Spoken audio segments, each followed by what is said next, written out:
All right. All right.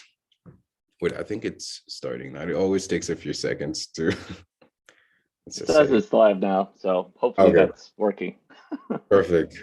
Well, thank you so much, Ken. I'm so excited to hear about your story and really just dive into your works and your visions for the future. Let's get started. Tell me a little bit about where were you born and how what was the sort of the inception of your origin story? Yeah, the funny thing is, writers are expected to have an origin story, and I don't think there is one for me. And I actually don't think so. This goes back to my uh, theory about what it means to have a story, and my simultaneous um, joy in stories in general, and also deep suspicion of stories. I think oftentimes when you hear people tell an origin story, there's something not quite.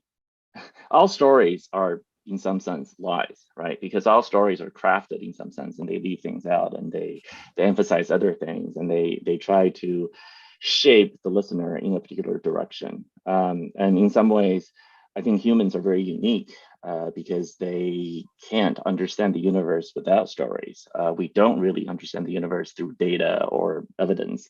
Ultimately, we are compelled by stories and stories alone, and we live our entire lives in pursuit of a narrative, of an arc that we find satisfying. So that's why I'm very skeptical about telling my own story, because I think every time I try to tell one, it isn't satisfying because I feel like the most true and authentic story about your own life is the one you actually live. And the minute you try to reduce it down to words and try to tell it, it becomes something less than the totality of that lived experience. So, having said all that, I will tell the story that is the expected story. So, I'm an immigrant to the US. I'm an American writer. I started out my life as a software engineer, actually. And over a period of 20 years or so, I've gone from being a software engineer to being a lawyer, and then currently as a futurist and a fiction writer. And it, in some ways, I actually don't think that journey is as strange as it might seem. Um, Sometimes people say, well, it seems like you can't hold down a job, right? Because you're just trying out these different things, which is one way of looking at it. That's one way to tell the story. But that's not the way I enjoy seeing it. I sort of like to see the story as about how um, throughout my career, I've ended up just working in one way or another with constructing structures out of symbols. I've always been a symbolic engineer in some sense.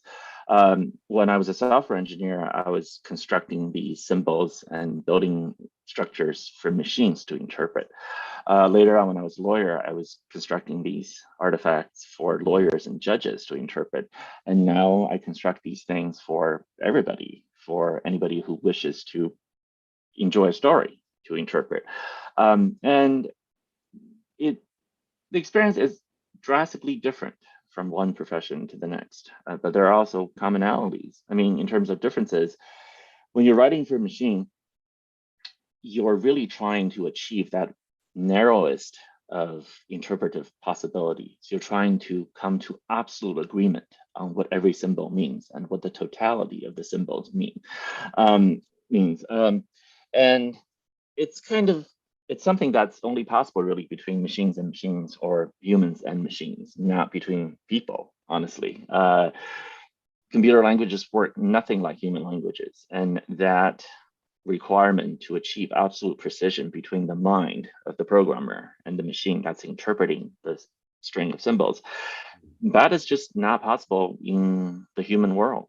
It's something that's only possible in the artificial world we construct with Turing machines. And I learned a lot about the limits of human languages versus computer languages in that process. Later on, when I was writing for lawyers, this is another artificial environment in which we use human language, but we use a very specific subspecies of it, such that many things are constrained, and there are conventions, many conventions constraining the interpret possibilities. But it's never going to be as precise as with machines. And in fact, I had to learn that there's a huge amount of value with strategic ambiguity. Sometimes when the two parties in a negotiation cannot agree on something, they use words to embody the set of possibilities in such a way that they both hope that things will work out. And if it works out, they can claim that they had the meeting of the minds. But if it doesn't work out, that's where litigation starts. And it's interesting to think about the strategic ambiguity of language and how it can be used in those contexts, and how extra linguistic factors, such as what lawyers call policy, can come into play and shape a decision. And then finally, when I moved to writing fiction, I had to learn yet again the radical instability of language, and how this time when I'm constructing things, I'm no longer in control of it in any way, shape, or form. When you're writing fiction, especially, you're writing a completely different rhetorical mode. The analogy I use is, when you're writing fiction, you're really constructing a house. And as the architect and the builder, your design of that house is informed by your own experience of human life and your own theory of the human condition. And we can get into that a little bit later about what it is that informs my vision. But you build the house according to your vision, but you leave it out in the world, and now readers have to move in. And every reader moving into your house will bring with them their own baggage, their own emotional experiences, their own lived experience, their own understanding of the world, their own stories, their own use, their own feelings about language, about love, about faith, about hope. And they have to hang up their pictures on the walls, repaint it, lay out the carpet, put things in the closets, and then they feel at home, and then they bring the house to life with their own experience. But if you have 10 different families moving into your house, one after the other, they're going to live 10 different lives. So the story that the reader takes away from what you write on the page, every reader is going to take away a different vision. It may in some ways echo the vision that you had in your head when you constructed the house, but most of the time they don't. These visions, these actual lived lives, have nothing to do with what you set out to write. And you just have to accept that fiction is, in fact, this kind of collaborative exercise. It's a joint creation in which you only supply half of the work, and that can be both humbling when you realize just how limited language is in that sense, but also really uplifting when you realize that you don't have to do all the work. You do half the work, and the reader does the other half, and it's very beautiful once you accept it. So I would say that if you want to, go in the mode of constructing a satisfying character arc, and the plot, my career can be summed up as a story of learning over time about the importance of letting go, of realizing that you cannot control the story, and that the idea of imposing an individual will and being an author who creates the entirety of a story in the world is an illusion.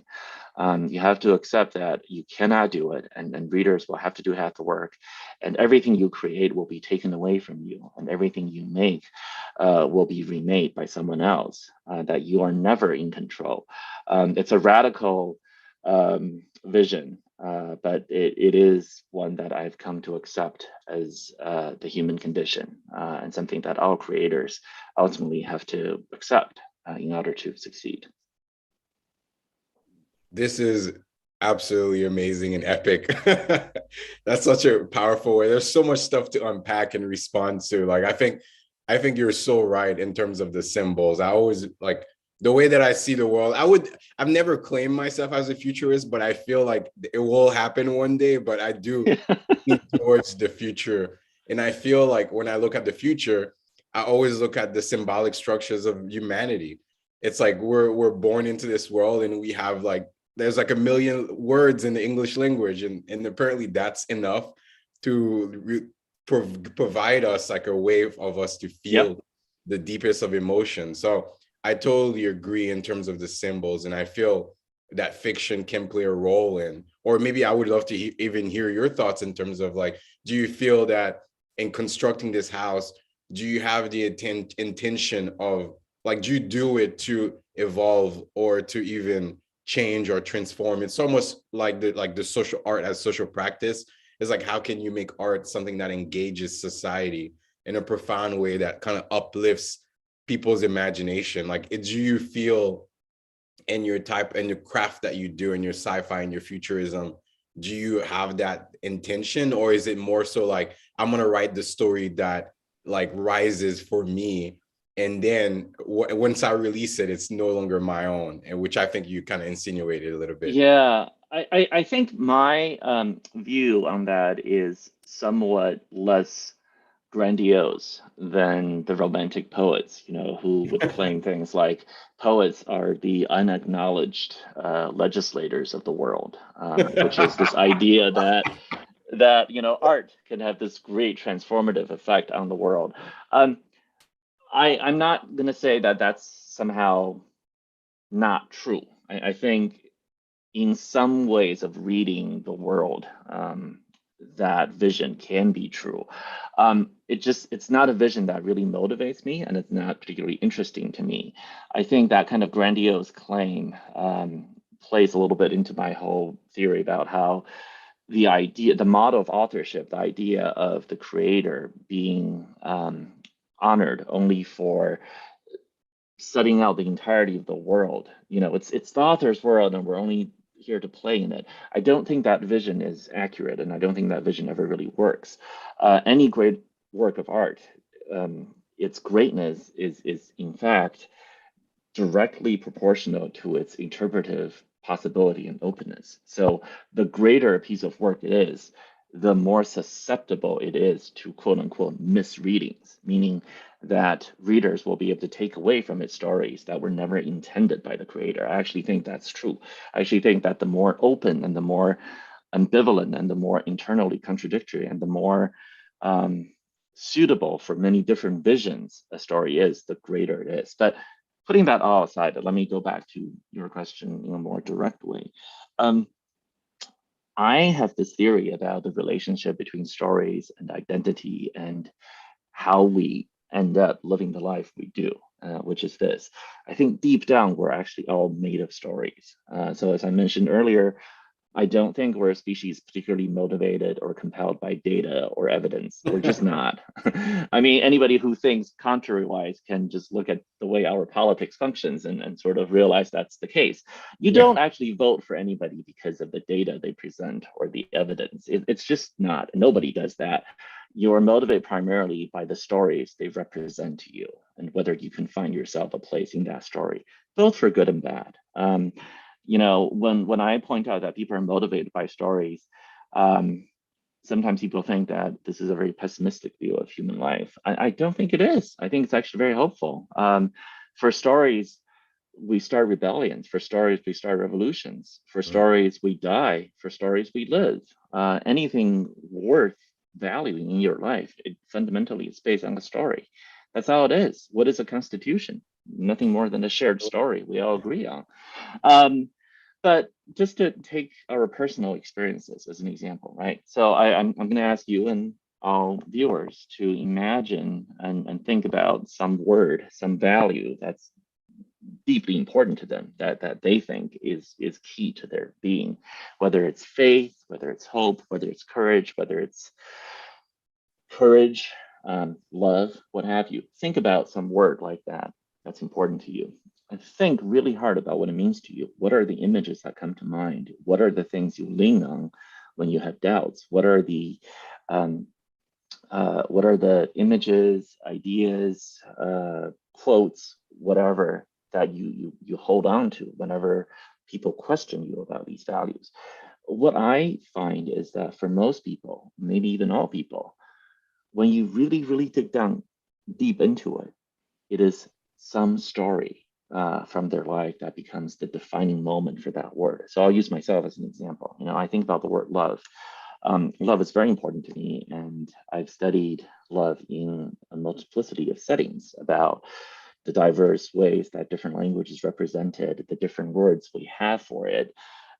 C.S. Lewis wrote this very famous treatise on the four ways love can be parsed out in Greek, and then how in English we subsumed them under one word. And there's tons of philosophy around the idea of love. What is it? Is it a biological thing? Is it something spiritual? Is it something that combines all of that?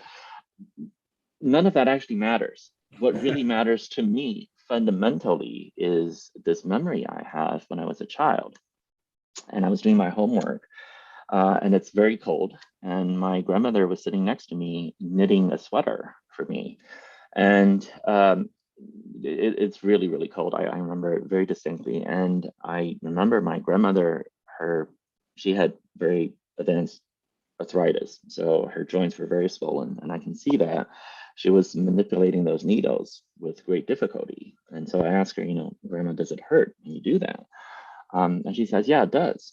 And I ask her, why do you keep on doing it? Why don't you stop? And she says, well, I don't want you to be cold. And that to me has always been the defining moment of love. And I talk to other people, and they tell me that's the same. For somebody who really believes in honor, in courage, for them the story is of a childhood friend who stood up for them on the playground at great personal risk. It's not about abstract poetry. It's not about philosophy. Honor just means that person who stood up for his friend as a child in a moment of great personal risk. Um, it's always stories like that that matter to us. Think about how you learn to be the professional you are. For me, when I was a lawyer, I didn't learn how to be a lawyer just by going to law school and all of that. All of those things just taught me a set of rules, but they didn't teach me anything about what it means to be a lawyer. But I clerked for a federal judge, and it was her. She taught me how to be a lawyer. She modeled it, the way she thinks about problems, the way she talks about the litigants, the way she asks questions, the way she says the work we do is important, the way she honors every bit of her work. Every litigant can get a fair hearing in her chambers. Every defendant knows that he can get a real chance, a real shot at being fairly judged. And she taught me that these things are difficult, and you have to trust your instincts as you work through the problem, and really understand the role emotions can play and should play in these cases. Every single one of us in our journey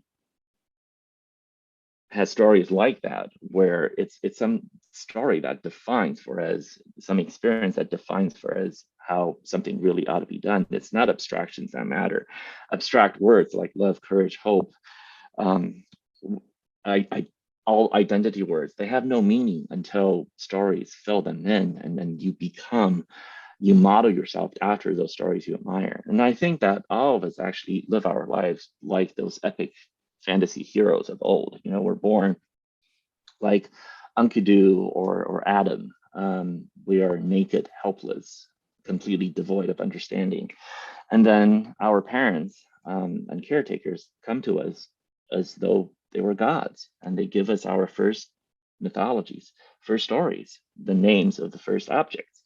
The way they love us is how we understand and put content to the word love. The way they hurt us is the way we put content to the word pain. The way they approach the world is how we believe the world ought to be. And later on, as we grow older, as we go midway through the course of life through the dark woods, other guides like Virgil come to us, and they show us more stories and give us more mythologies, and tell us more tales for us to model ourselves on. That is all life is. We spend our entire lives acquiring these stories so that we can model ourselves after them. And then somewhere along the way, with the start, we realize that we now have others looking behind us at us, and we have become their mentors, their parents, their teachers, and the storytellers and gods of their imagination, their own epic fantasy.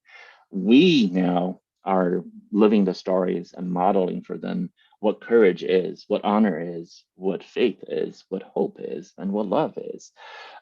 That's really all human culture. It's all about one generation passing down stories to the next, not by telling them per se. Of course, they do tell, but by living them, by embodying them. These are the, I mentioned earlier, we live our entire lives in pursuit of that crafted narrative that we find satisfying.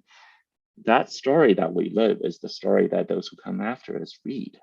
We are not in control of that narrative only insofar as we actually have to strive to live the best life we can to stay true to our natures. Only by doing that can we have some semblance of hope of living that story and having those who come after us embody that story and carry it on. And this is true at the individual level, but also at the collective level. What is a family story? What is a tribal story? What is a national story? These are all just stories that we collectively embody. As a lawyer, I was trained very deeply in thinking about the Constitution. But later on, as I studied, American constitutionalism and comparative constitutionalism, I realized that the document that we call the Constitution is actually not the Constitution. It's just Mm. not.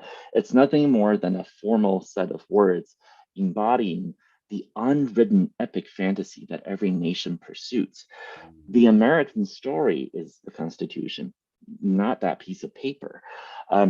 We have our own gods. We have those founding fathers and founding mothers. We have great political philosophers who serve as the epic heroes of our origin story. And then we go on and reinterpret those stories over and over again to figure out who we are as a people and Mm. what does it mean to be American and how does it shape who we are, both for other people and for ourselves. Every nation goes through a process like that. And, when we are talking about a constitutional crisis, it's not just some legislators arguing over the meaning of words. That's not what it means. A real constitutional crisis is like the moment we have now, where we're struggling over what the American story actually means. We're fighting over who gets to tell that story, who Yep. gets to be called an American, who gets called a real American, and who Yeah. gets called merely a fake one. And what does it mean to be an American? What does it mean to um, tell this story to the future? Mm. Every generation has to reaffirm and reapply and reinterpret and rewrite and retell and reimagine the story of America. Every generation has to have its own Hamilton, its own grand vision of what it means, as the story changes and evolves. The only way for a national mythology, a national epic fantasy, and a national constitution to be alive is for every generation to make it alive anew by living it, by throwing themselves into it, by recommitting to it, and recrafting the very constitutive acts that make us who we are. And so this is my story. So art plays a role in that, not by legislating the world. I think that's a very grandiose argument that makes no sense. Art plays a role because art ends up being such an important part of our own storytelling exercise, our own way of living out the story of our own lives, such that we become part of the grander collective story of our people, and in turn pass on those values to those who come after us. That's the true value of art and of living. I love it. I really like the myth making, like literally creating civilization, framing civilization, changing, transforming civilization.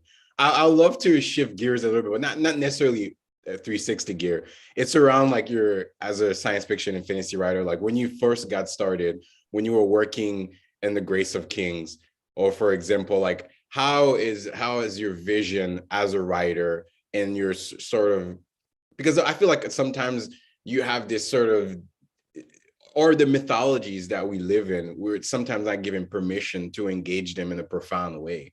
So I think it's very liberatory to know that we are part of this, we have this legacy and it moves through us. So like, what was that transformation for you as a young writer, and then beginning to really embrace like your past, your history, or even this country in a way that could really be fueled and fused into your own writing? Like what is that like shift in your consciousness from now to from before to now? Yeah, it's early on when I started out as a writer, it's just because I was interested in telling stories, and I enjoy especially stories that um, take some aspect of reality that we discuss and speak about in a metaphorical way, and then to make that metaphor literally true. So, for example, we often speak about metaphorically how when when you feel loved, the world feels different. The world feels more alive in some sense, right? And I thought, okay, that's a metaphorical way of talking about it. But what if I made that literally true? What if in the world that I wanted to create, um, mother's love really can make these paper animals come alive and become physical manifestations of it? So that's how I ended up writing the Paper Menagerie, the story that um, in some sense, defined the beginning of my career. And what about something, another thing that I was really interested in? So I spoke about the importance of myth making, of storytelling, both for individual identity and for collective identity. So I noticed something really unique, which is in the way that we speak about American history in fantasy terms, we're almost always drawing on Greco-Roman models. So it's very often, I mean, just look at the way our political system is shaped. We have a Senate, we have a Capitol. We speak about, senators proclaiming speeches as though they're imitating their Roman counterparts. Our founding fathers actually gave themselves Roman names. It's all very silly, really, in a way. But that kind of framing of the American story as a second Rome, as a reconstitution of the Athenian democratic model, which is actually a terrible model to follow because of slavery, and also the idea of reframing ourselves as the continuation of Rome, which is also a terrible model because imperialism. But that kind of political framing has a very deep hold on our imagination. And I said, okay, well, I don't have to be a passive participant in it because the model for immigrants in this country has always been one that I found deeply problematic. The model immigrant narrative is one in which the immigrant is very grateful to be here, right? We have all this narrative about how immigrants ought to be grateful for coming to America. They ought to be thankful that they're taken in, and they ought to do everything they can to change themselves to fit the model of Americanness, which is always whiteness. So the more you can imitate, whiteness, the somehow a better immigrant you are, which we don't question. We don't question these assumptions. We somehow just think that this is okay. And I said, you know what? Let's try to turn that upside down. Let's try to turn it into a more inclusive, more um, uplifting story. What if it's a story about how those of us who are already here and those of us who are coming here are grateful to each other? What if it's a story about all of us being grateful that we can actually be together and try to craft a new vision, a shared vision of what America means? What if it's not about we must yearn to live in a life in which we center a model of Americanness on whiteness? What if we can create a model of Americanness and a modernity that's about honoring and respecting and fusing and crafting a collective fantasy, a collective epic vision that allows all of us to share in that vision, allows all of us to have a voice in that chorus? What if we don't have just one, but actually many? And one way I thought about doing that was to really challenge these foundations of the American story in Greco-Roman roots. I said, okay, let's do something interesting here? What if I could do an epic fantasy that essentially is a reimagining of the American story, but instead of using Greco-Roman models, I'm going to use East Asian historical models. I'm going to use that as the narrative to tell the story of the founding of a new people, of the founding of a new constitution, of how this people out of many become one. And so that's really ultimately the origin of the Denzong dynasty and the Grace of Kings. The Grace of Kings itself is a reimagining of an East Asian set of legends around the founding of the Han dynasty in China. So I try to get that in there so that you have the historical references and the imaginary allusions in place. And then in the sequels, I take all of those things and now use them to tell the story of the founding of a new nation, in many ways like America. Which has to deal with a whole legacy of horrors, of enslavement, of oppression, of potential genocide, of settler colonialism, all of that stuff. And I combine them together and say, okay, now we have a new vision of the American story. Now, I did it in a pretty subtle way so that a lot of people won't necessarily see it that way. And I think that's okay. But the story asks questions about, what does it mean to be American? Or at least I hope people will end up asking these questions, which is in the fantasy world, which is called Dara. You end up asking questions like, what does it mean to be a member of the people of Dara? Do you have to speak the language? Do you have to practice the same rituals? Do you have to worship the same gods? Do you have to actually subscribe to the same assumptions? And if so, what are these assumptions you have to subscribe to? How do you feel about your fellow beings? How much independence of your own origin do you want to hold on to? And is there some way to do both? These are questions asked of Dara, but they are in fact questions that are really asked about America. They are reflective of this moment when we're actually asking these questions. So anyway, that is kind of my vision, going from the story that is being imposed on you, which is the model immigrant story, to trying to craft a new story that isn't the model, but rather a new model that can be much more freeing and in my way, much more reflective, interesting, and thoughtful. I love it. That's very powerful. I wonder, like, because you spoke about the house, and I would see like the metaphor of the house. I would almost equate the house to the world, this imaginary world where people are sort of stepping in and they're seeing all these symbolic structures, and it's reflecting in their own inner life, and they're being pulled in certain directions.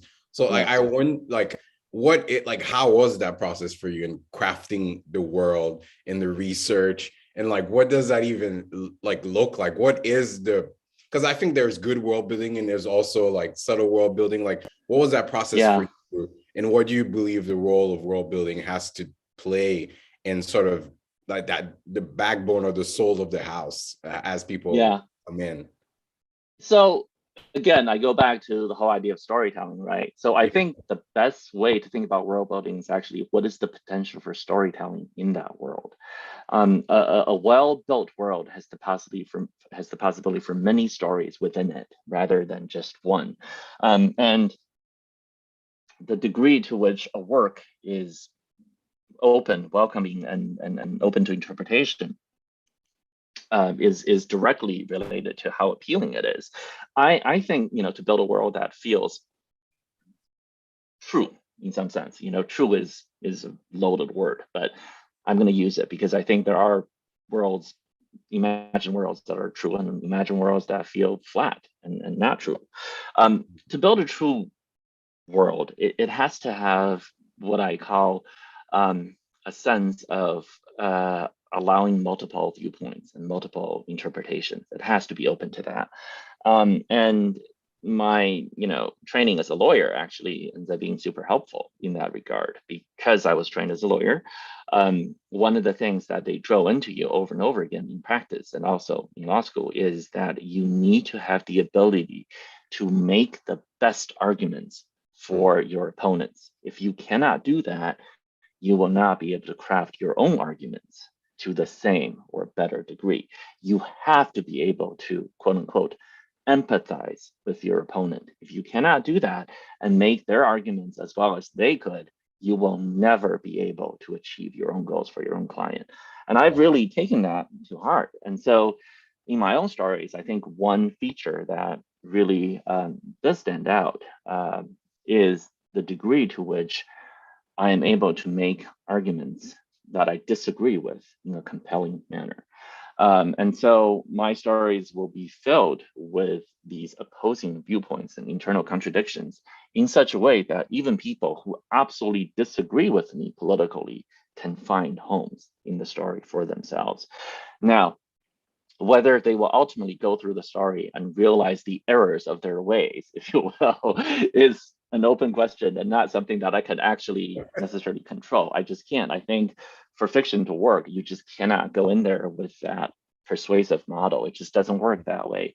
But I built my house to reflect the hopeful vision I have for humanity. I am ultimately a great optimist. You know, how can you not be when you're an epic fantasy writer? Because epics are always about shared narratives, constitutive acts, and the idea that tomorrow can be better than today, and that human will and human ingenuity can, in fact, improve our condition.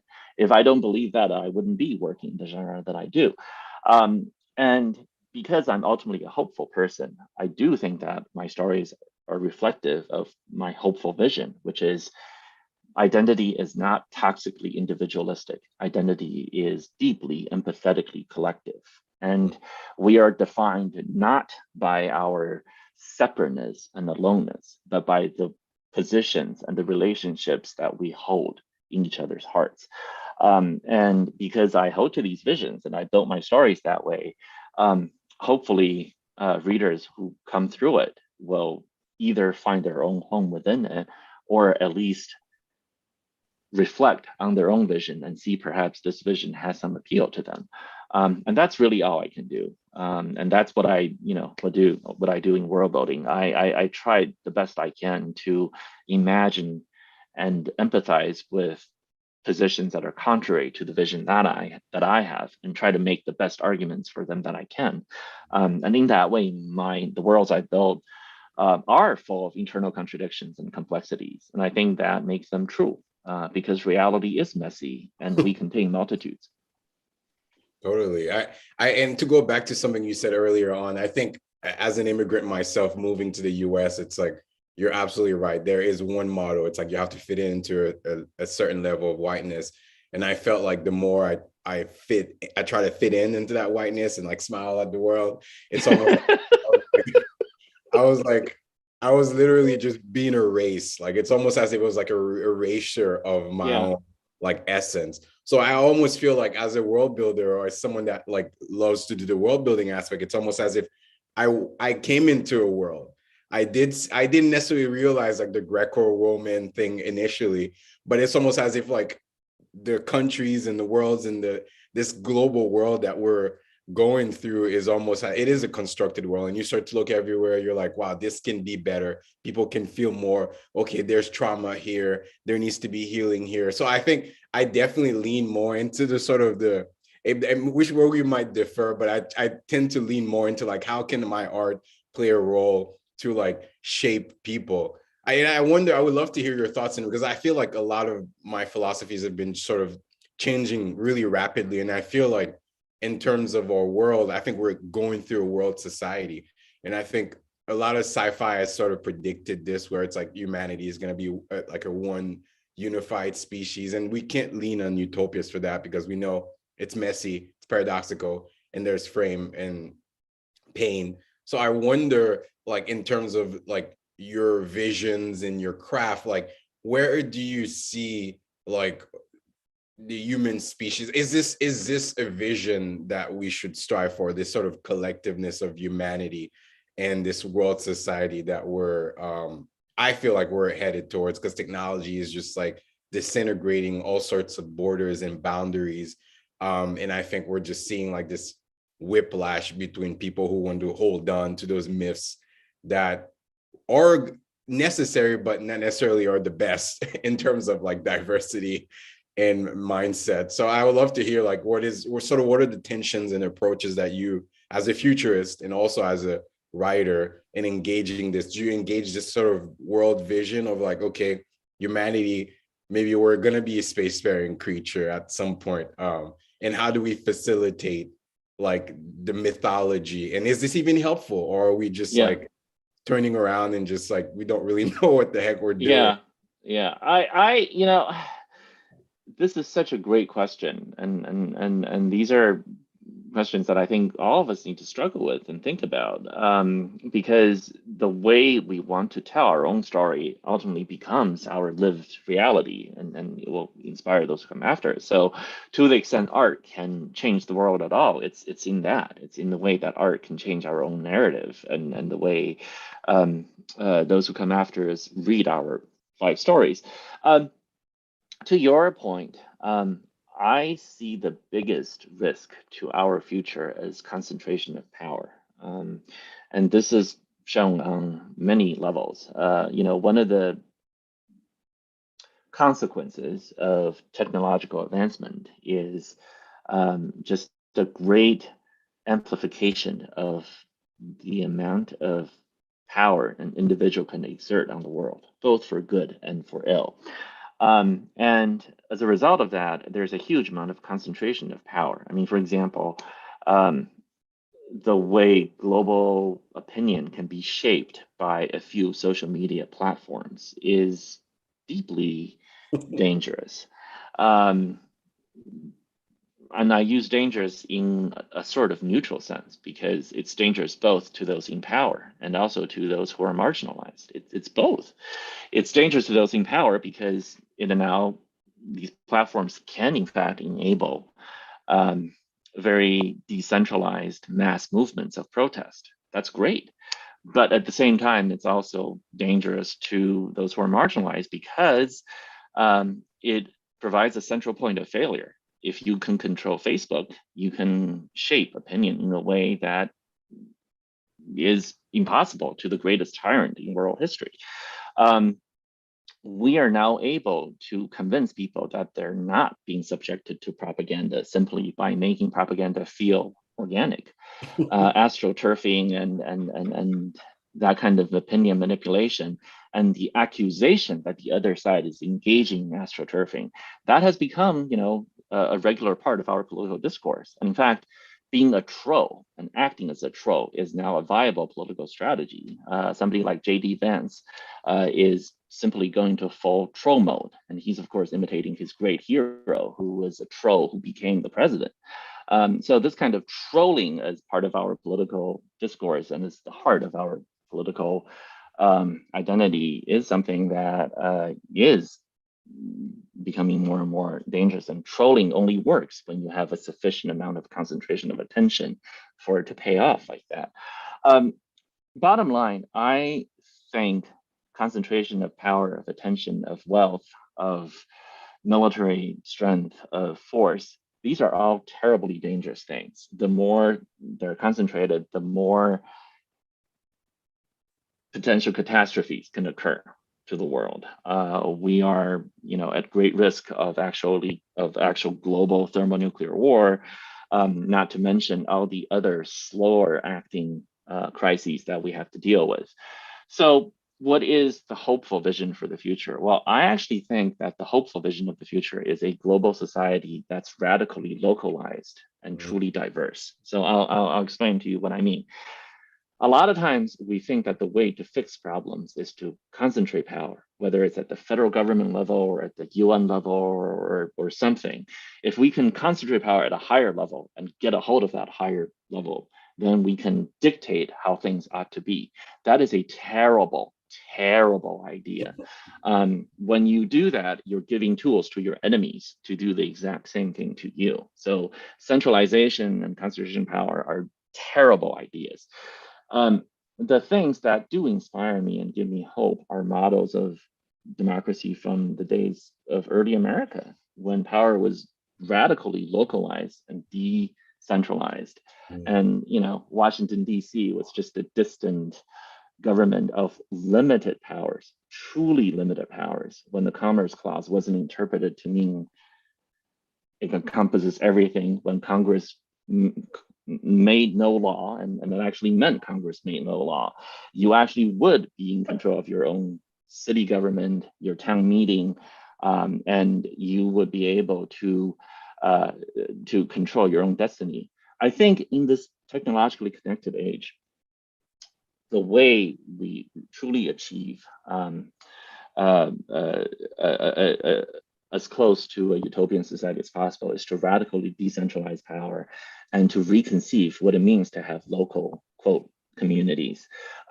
Because local communities, the concept doesn't have to be limited to by geography. You can find, I think it's more important to find communities of like-minded individuals who share the same story, who share the same goals, who share the same idea about what it means to be human.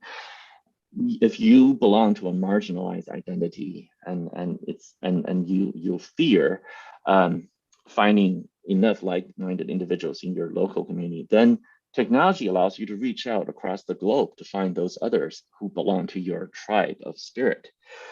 It's those localized tribe of spirits that need to be empowered, these communities of intention, communities of imagination that need to be empowered to assume more power, because we have found over and over again in our own experience and in scientific research that the way to live happily is to be connected to others who share your values and to feel that sense of community, of belonging.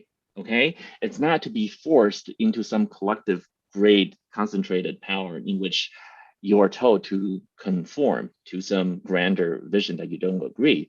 And it's not to be told that you're nothing more than a marginalized member. You can never be the master of your own fate. It's to find others who share your vision, your values, to radically connect with them and to determine your fate as much as possible without hurting the rights of others.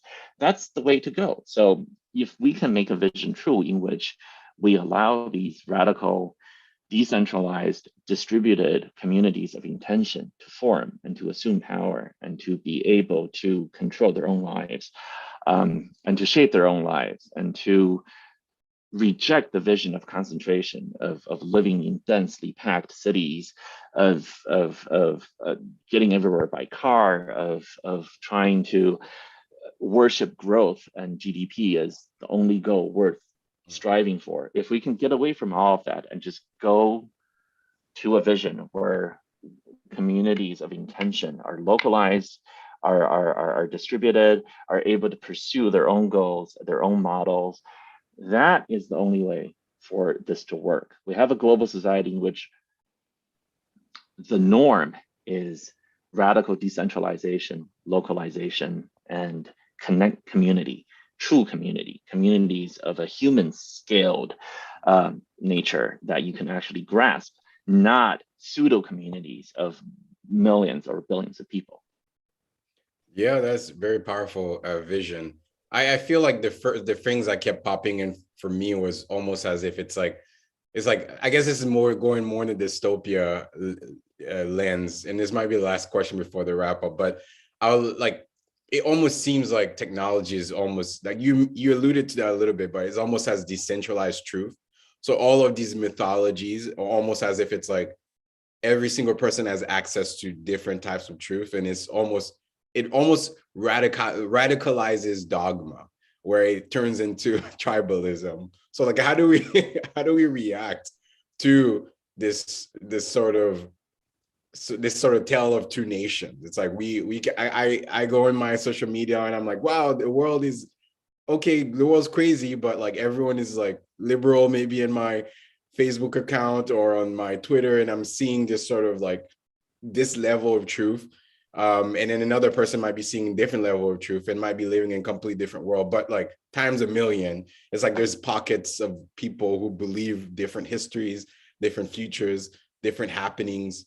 You can even look at like North Korea, for example, how like they constructed the entire world. So I'm wondering, it's like, how do we react to, I know this is a tough question, but it's like, how do we react to tribalism if there is a global vision and people, it's very hyper localized? Like, how do we make this community, like you mentioned, more human and more loving and more open, more polymathic, more adaptive? Like how do we like engage the horrors that might happen in our human Oh nature? gosh.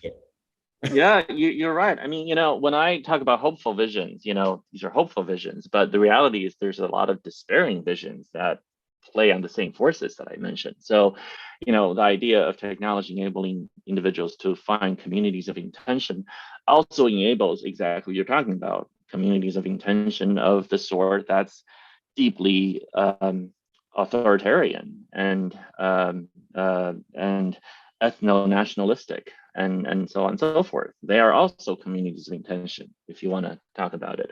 So, and if their intention is not merely to exist, but to impose their will on others, how do we prevent that from happening? How do we stop it? And you're right, there is such a thing as shared reality because some things will kill you whether you believe in them or not. There is such a thing as actual shared reality. So how do we deal with the fact that when storytelling enables just completely ridiculous visions that are not true in the sense that it just refuses to recognize actual physical reality?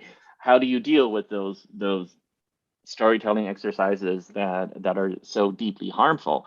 I don't have an answer to any of that because it's like any kind of human practice, human intention that can be done for good can also be twisted for terrible ends. And we have to figure out a way to build communities and to build our institutions in a way that they facilitate one kind of development but retards the development of the other potential. Um, Whether that's even doable, I think it's a very hard question. This is a question humans have struggled with for literally thousands of years. I imagine that this problem at different scales have been dealt with.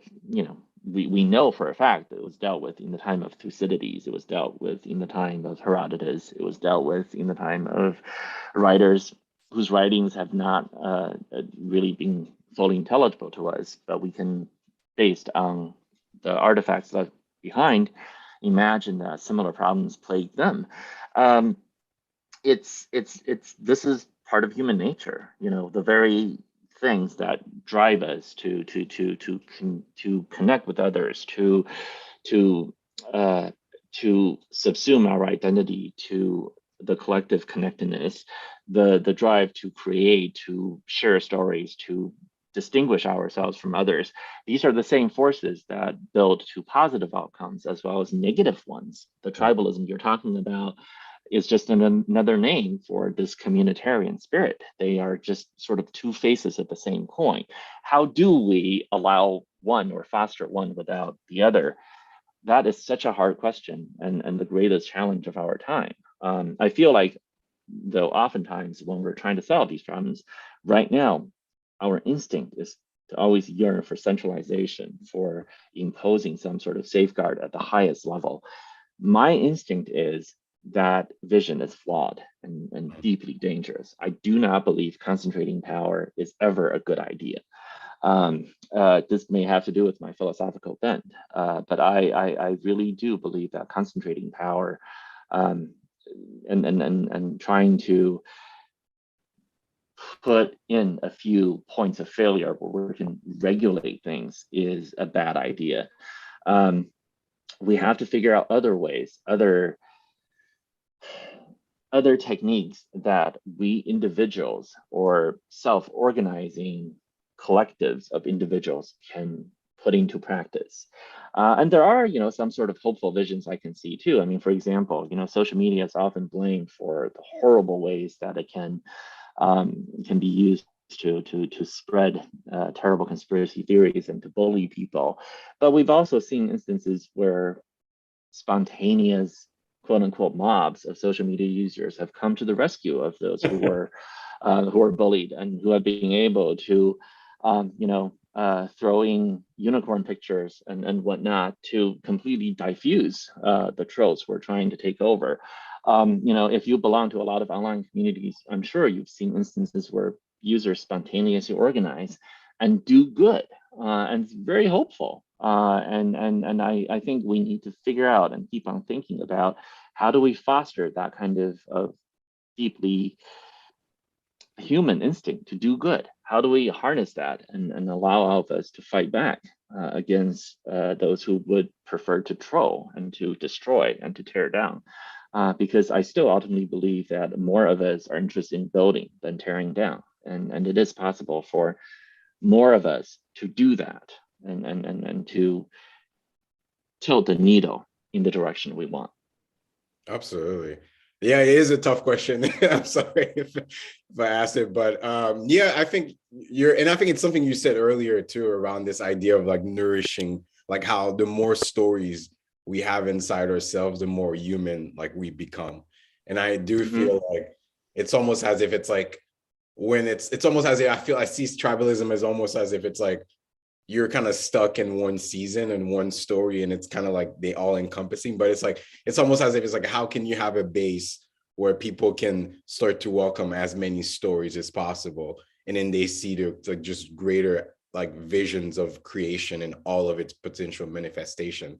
So I think it's, yeah, and I feel like the internet as well, the mythology around the internet and what it's doing to our collective story or community stories, it's very powerful, and I think it can bring positive change as well. Ken, this has been absolutely wonderful to to have you and to talk to you about your immigrant experience, science fiction, philosophy, world building, like politics, technology. I think we were just going in every direction, which is absolutely amazing. I would love to hear just sort of your final thoughts in terms like as a science fiction writer and fantasy writer, like what is like, if there are writers out there that want to write and want to create and want to find their own personal vision and engaging this sort of this world that is almost feels like it's decaying and there's something new emerging, like how does this writer in this time that we live in right now, how do they find hope? Like, what would you be your advice in terms of your final thoughts? Oh my gosh. Well, Fabrice, thank you so much for having me. This has just been an amazing conversation and I really enjoyed it. And um, so this last point you asked, here's what I have to say. So I've often pushed back against the idea of assuming there's a core narrative of some sort and that there are also non-universal sort of niche narratives. I really don't believe that's true at all. So because, when I was doing the writing, and I hear this from a lot of writers who say things like, well, writing about the immigrant experience, that's very niche. That's not mainstream. That's not, core. You got to tell the core story. That's silly because the idea that being native born is somehow default and the core, and being immigrant is somehow marginalized and not core is ludicrous. We are all immigrants in a very deep sense. So if you're not a writer now and you're trying to become a writer, then you're trying to migrate across a space, a border. You're trying to migrate across gatekeepers. You're trying to change your identity. You're trying to learn a new identity. If you're not a lawyer now and you're trying to become a lawyer, you're immigrating into a professional community. Literally every single one of you has had to migrate from the land of childhood into the land of adulthood. That is part of the immigrant experience. So the reality is the immigrant experience is core to the human condition, and being native born is not actually even part of the human condition because none of us is native born to every community identity we belong to. Okay, so I think all of us need to radically reconceptualize what is core and what is peripheral and what is marginalized and what is universal, and to really accept that the universal is nothing more than the deepest and most personal, because at the moment you go personal and truly find something within yourself that matters to you, that is when you fulfill your nature and when you tell the most universal story of them all. So for all the writers out there, I want, or writers who are in the process of becoming. Actually, we're all in the process of becoming. You never are a writer; you're always becoming one. In the process of becoming, discard those ideas about what you should do and you're expected to do, just like immigrants need to ultimately reject the narrative of how you become American and the model of Americanness that you're taught you should follow. Every immigrant must craft for themselves a vision of Americanness that is actually authentic to them. So all of you who are in the process of becoming writers must craft a vision of being a writer that is authentic to yourself in your immigrant experience. You must, this is something I always write when I sign books, you must learn to tell the story you want to tell. You must ultimately do that in order to fulfill your destiny. When you become a writer or when you're in the process of becoming a writer, you are told all sorts of terrible advice. You're told this sort of thing will sell. This is what editors are looking for. This is what they want. If you want to become popular, this is what you have to do. No, you don't have to do any of that. Only if it feels true to the story you want to tell. And if you have no story to tell, then figure out what it is. Figure out the story you want to tell and tell the story you want to tell.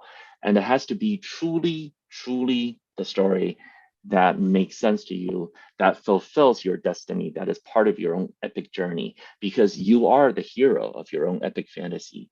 And the story you tell matters. I love it. I love it. One of the words that popped in when you were talking about we're all immigrants is like we are cosmic immigrants as we're born Yes. into the planet. I just that word popped in. But yeah, this has been absolutely amazing and a delight to chat. Where can the viewers find you? Are you engaged in Twitter or website? And I can put the links. So I have a Twitter account. It's KYLIU99. That's my Twitter account. Or you can find me on my website, which is kenliu, KENLIU.name, NAME. And when you go there, you can sign up for my newsletter where I announce new projects. And you can also see a list of my books, my novels, my short story collections. And hopefully some of it will appeal to you. Super. Thank you so much. I'm going to stop the live.